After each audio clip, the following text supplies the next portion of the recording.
Ominous music plays under slow zoom on a quiet suburban neighborhood. He was only 8 years old, a smiling boy with dimples, brown eyes, and a heart full of love. But behind those innocent eyes was a secret so horrific, even seasoned detectives could barely speak about it. His teachers tried to save him.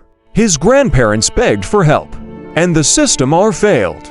On May 22, 2013, the unimaginable happened.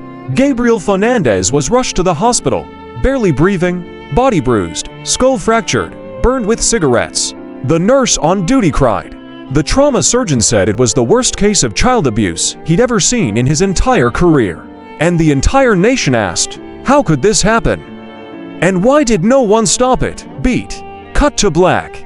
A single caption fades in, the untold story of Gabriel Fernandez. Soft piano music fades in, images of a smiling Gabriel in happier times fade. Gabriel wasn't supposed to be with his mother. In fact, for the first 4 years of his life, he wasn't. He was raised by his great-uncle and his partner, two kind, loving men who described Gabriel as joyful, affectionate, and hungry to be loved. Then, out of nowhere, his birth mother, Gabriel Fernandez, a woman with a history of drug abuse, gang ties, and violence, demanded custody. The family objected. They warned the system. They said, this woman is not fit to raise a dog, let alone a child. But the court gave Gabriel back to her anyway, just months before his 8th birthday. It was a decision that would end in torture. It would end in murder.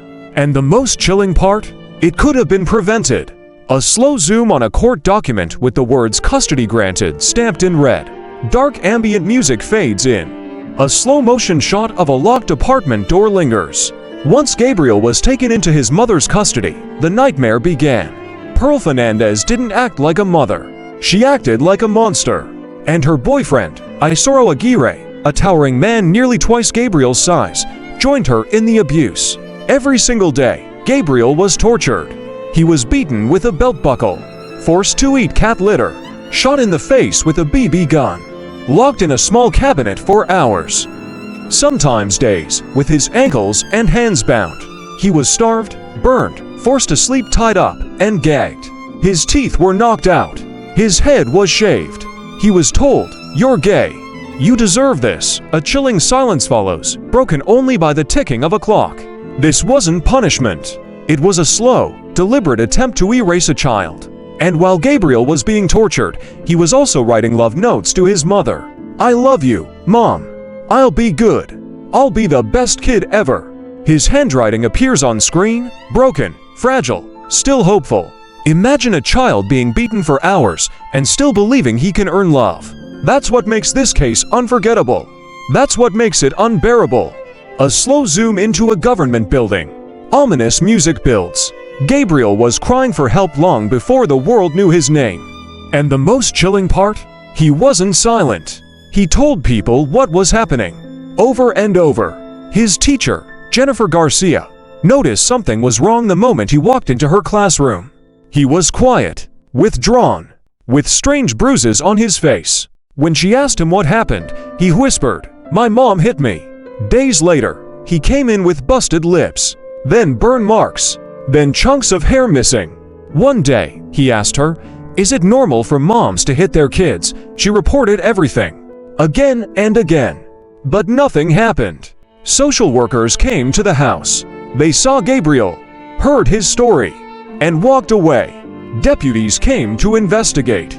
They saw injuries and left. One social worker even told Gabriel, "If you're not being hurt right now, there's nothing we can do." But there was. They just didn't. In fact, four social workers were later charged, not for the abuse, but for failing to stop it. We see official documents fade in and out, headlines reading DCFS under fire, and child fell through the cracks. Gabriel was beaten, starved, and tortured while under the watch of the very system designed to protect him. They had every chance, and they ignored him. The question still haunts America. How many warning signs does it take to save a child's life? The screen fades to black.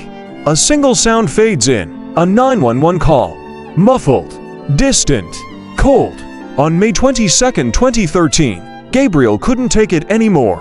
After months of daily torture, starvation, humiliation, and pain, something snapped. That day, He had asked his teacher for help again.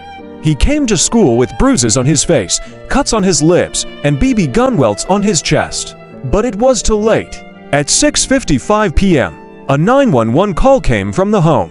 Isoro Aguirre claimed Gabriel wasn't breathing and had slipped in the bathtub. But the truth was much worse. Paramedics arrived within minutes, and what they found made some of them cry on the scene. Gabriel was barely alive. He wasn't breathing. His skull was fractured. He had a shattered ribcage, missing teeth, cigarette burns, and bruises all over his body. He had to be pellets lodged in his lungs. And yet, the trauma surgeon at the hospital said, it wasn't just one injury, it was a history of abuse. One nurse said she would never forget the look in his eyes. A look of someone who had been waiting for someone to save him, and no one came. Gabriel was placed on life support. For 2 days, doctors fought to save him. But on May 24, 2013, Gabriel Fernandez died, just 2 weeks before his 9th birthday. The hospital released a statement. This was not an accident. This was torture. This was murder.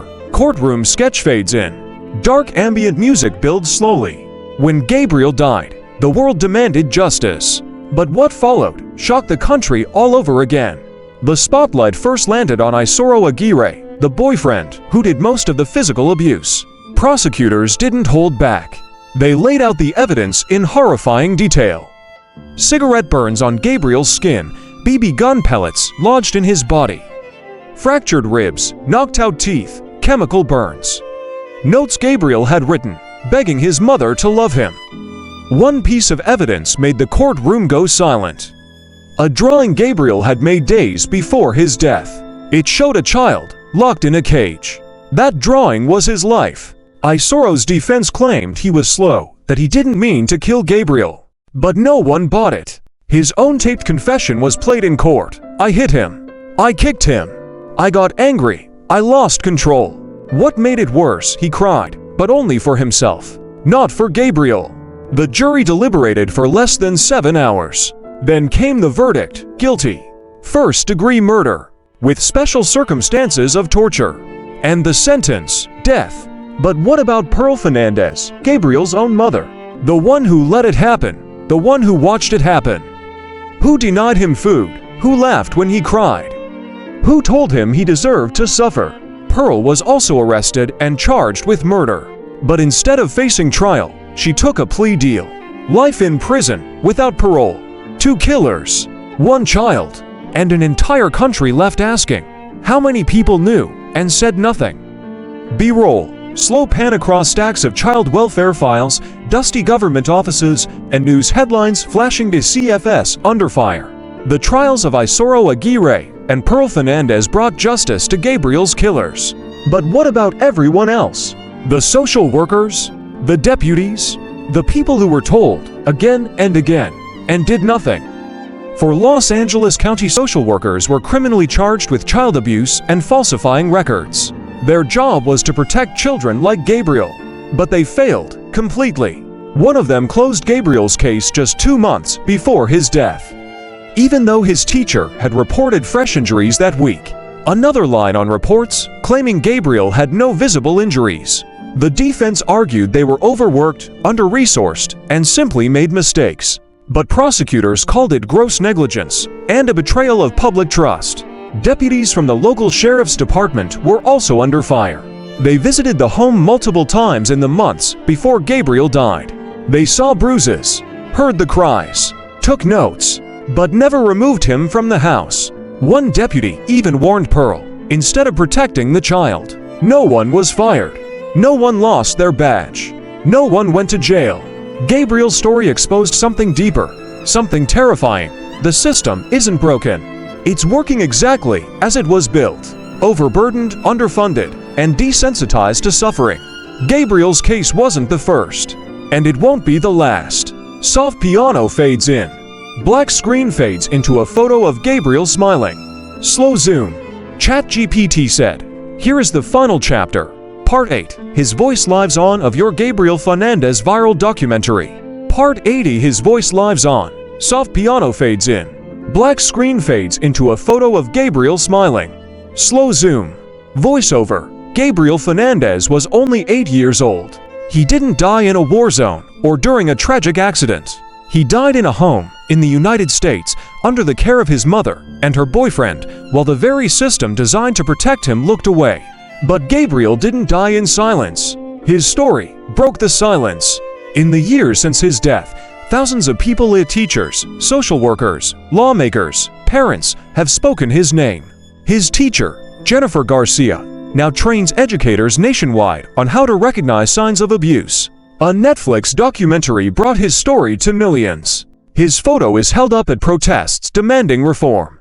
New laws were passed in California, increasing oversight of DCFS. Gabriel became more than a victim. He became a symbol, a reminder that children are speaking, crying, signaling, and it's up to us to listen. Before his death, Gabriel wrote a letter. Just one sentence. It said, "I want to be a good boy." He never got the chance, but we still have a chance to make sure no other child is forgotten the way he was. No other voice goes unheard. No other cry for help is ignored. This was the story of Gabriel Fernandez, a little boy who never stopped loving, even when the world gave him every reason not to. If this story moved you, don't just scroll away. Share this video, leave a comment below. Was justice truly served? Subscribe for more untold stories like this. You're watching True Crime Chronicles, where the truth never stays buried.